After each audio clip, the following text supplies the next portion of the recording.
वसई परिसरातील रानशेत गावात गुड फ्रायडेच्या दिवशी पिसाळलेल्या कुत्र्याने अचानक हल्ला करत 7 ते 8 जणांना चावा घेतल्याची घटना घडली। या घटनेमुळे परिसरात भीतीचे वातावरण निर्माण झाले होते। मिळालेल्या माहितीनुसार आज सकाळी सुमारे 9च्या सुमारास ख्रिस्ती बांधव प्रार्थना आटोपून दयामाता चर्चमधून बाहेर पडत होते। यावेळी एका मुलीवर पिसाळलेल्या कुत्र्याने हल्ला करत चावा घेतला। तिला वाचवण्यासाठी धावलेल्या 2 जणांनाही कुत्र्याने चावा घेतला। त्यानंतर पुढे जात या कुत्र्याने आणखी 4 जणांवर हल्ला केला। या घटनेनंतर गावात घबराट पसरली होती। नागरिकांनी तत्काळ वसई विरार महापालिकेला याबाबतची माहिती दिली। पालिकेच्या पथकाने तातडीने घटनास्थळी धाव घेत मोठ्या शिताफीने कुत्र्याला पकडण्यात यश मिळवले। जखमी सर्वांना तत्काळ वसई विरार महापालिकेच्या डीएम पेटेट रुग्णालयात दाखल करण्यात आले असून त्यांना आवश्यक ती अँटी रेबीज लस देण्यात आली आहे। सध्या सर्वांची प्रकृती स्थिर असल्याची माहिती आहे। दरम्यान अलीकडील महासभेत भटक्या कुत्र्यांचा मुद्दा उपस्थित करण्यात आला होता। यावर उपाययोजना म्हणून श्वानांसाठी शेल्टर उभारण्याचे काम सुरू असल्याचे पालिकेकडून सांगण्यात आले होते। या घटनेनंतर पुन्हा एकदा भटक्या कुत्र्यांच्या प्रश्नावर ठोस उपाययोजना करण्याची मागणी नागरिकांकडून जोर धरू लागली आहे।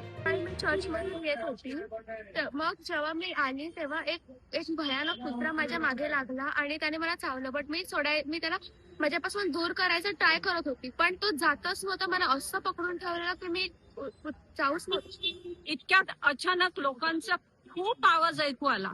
बघितला तर एक कुत्रा लहान मुलीवर हल्ला करून तिला चावत होता।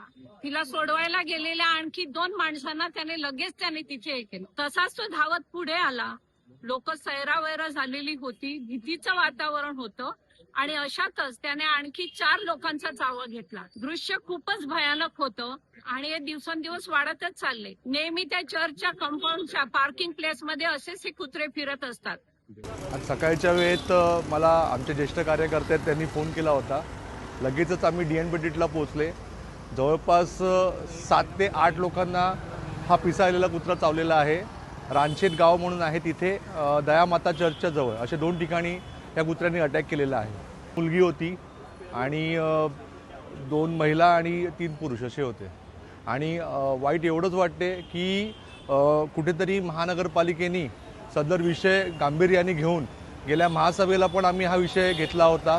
त्यावेळी आपले उपमहापौर मार्शल ऑफिस साहेबांनी सदर विषयाचा पाठपुरावा सुरू केलेला आहे। डॉग शेल्टरसाठी त्यांचा प्रयत्नही चालू आहे। तर कुठेतरी महानगरपालिकेने श्वानांसाठी उपाययोजना राबवाव्यात हीच विनंती महानगरपालिकेला आहे।